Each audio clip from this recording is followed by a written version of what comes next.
The fourth planet orbiting Kerbal. The red dot. This is Duna. Having nearly identical orbital inclination as Kerbin, it's a great candidate for colonization.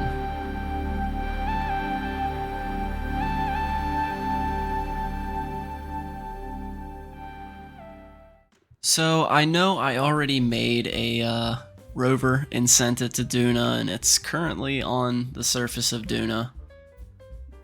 But I wasn't super satisfied with it, so I'm gonna go ahead and build and send another one. So that's what we're doing here. We are going to get started building on it. It's going to use those XL wheels that I really like. Are they XL? I think they're XL. Might be a large, I'm not sure. But yeah, they work out really well for Duna. They got great suspension. And I end up really liking them, so I couldn't resist building a Rover using them, so here we are. Alright, so as always, I'm going to go ahead and speed up the build here so it doesn't take, as long as it actually took me to build this, which is way longer than what you're seeing. I think I sped this build up 5 times. Sounds about right. So that's what we're gonna do. We're gonna speed through this launch. I built this little observation deck type thing, and it turned out really cool. I kind of rigged up these ladders as like railings, and then threw some seats up there. And actually I put a Kerbal on there, and he rode it all the way to Duna, like that, which I know we're not going to be able to do that for long, because eventually heating is going to be put into KSP2, but for now it is not, and you can have a exposed Kerbal just flying out, outside the ship, and make it all the way into space with him with no problems. And that goes for all the parts. So I really hope fairings become a little better before heating gets put in. But that's a story for a different day. So back to the build here.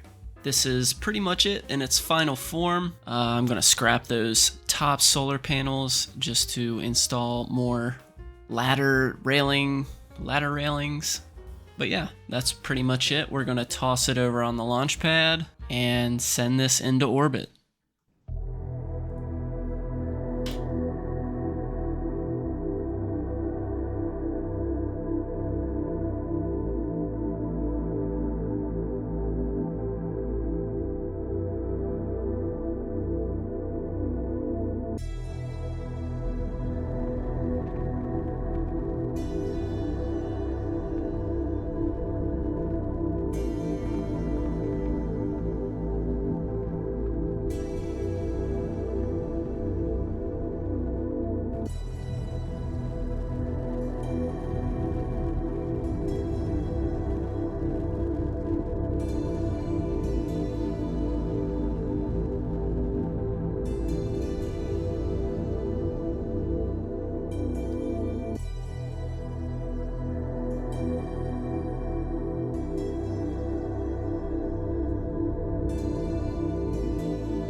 Alright, so we made it to orbit safe and sound. I'm going to hop in a different vessel on the launch pad and do some time warping into a better transfer window.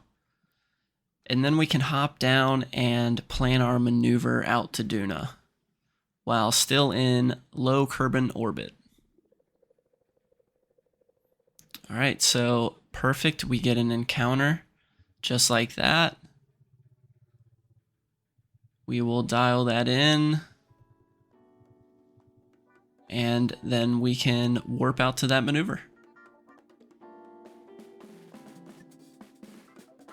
Alright, so I'll go ahead and start this burn. It's kind of futile to really nail it and get it just 100% perfect.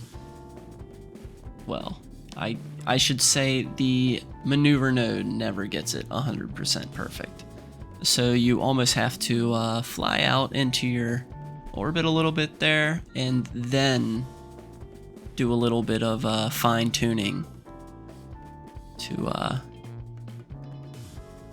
get your encounter.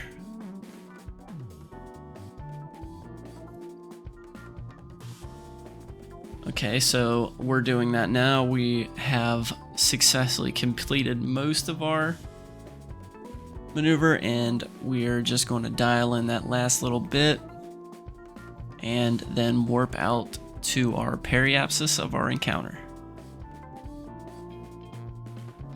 Okay, here we are. And then, like always, we're gonna situate ourselves retrograde and then start burning. So my encounter, I was coming in a little fast in relation to Duna, so I got quite a bit to slow down.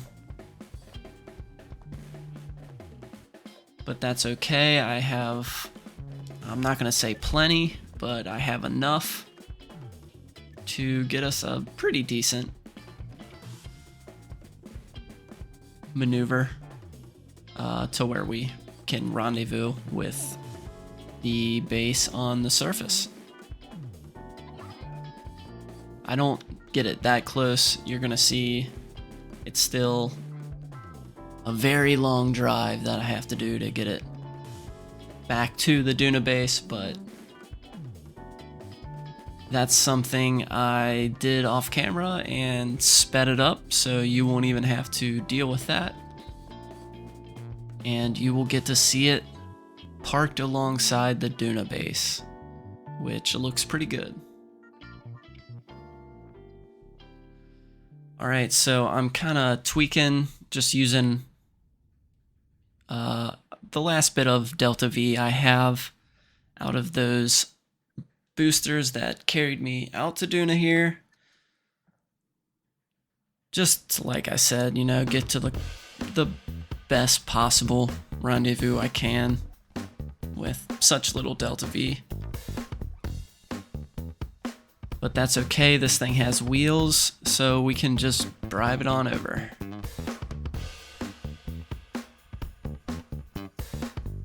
Alright, and there you'll get your first glimpse of the Duna base there on the surface. As you can see, we're gonna pass it a little bit. So that's actually me doing these flips. I'm trying to, you know, get some drag to slow me down as much as possible so I don't pass it too much. Which, honestly, that's not really what the problem. If I had a little bit more Delta V, or if I had done it earlier, I could have corrected my inclination a little more to where I would have landed, I think, much more on top of it. But like I said, this has wheels, so we drive it. Alright, and I'm going to use those boosters fitted to the rover to kill off that last little bit of speed that the parachutes can't, and come in for a nice soft landing. Alright, so there we go. We are on the surface of Duna. And as you can see, we are a ways from the Duna base. So we're going to get started on our drive. So these are, this is kind of just like some sped up clips of me driving over to the Duna base. It's obviously not the entire drive because that was a very long drive. I did it in a few sittings. I didn't just drive there all at once because I think that probably would have taken me like an hour and a half all collectively to make this drive. But you know, I did it. I wanted to get it over here with the Duna base, so I sacrificed and sucked it up and made the drive. I just watched YouTube videos while I kind of carefully monitored it a little bit and didn't keep it going too fast, just so things wouldn't get too out of control. Alright, but here we go. We're pulling up now after that very long drive. So we'll drive around here and we're gonna get it parked. Maybe do a little action shot here. And then that's gonna be it for today's video. We'll definitely be using this Rover in the future. But for now, I'm gonna leave you off on this super sick montage of the Rover. Just kind of kicking it out on the surface of Duna. So, as always, if you liked this video, I'd appreciate it if you could leave a like and subscribe. And thanks for watching.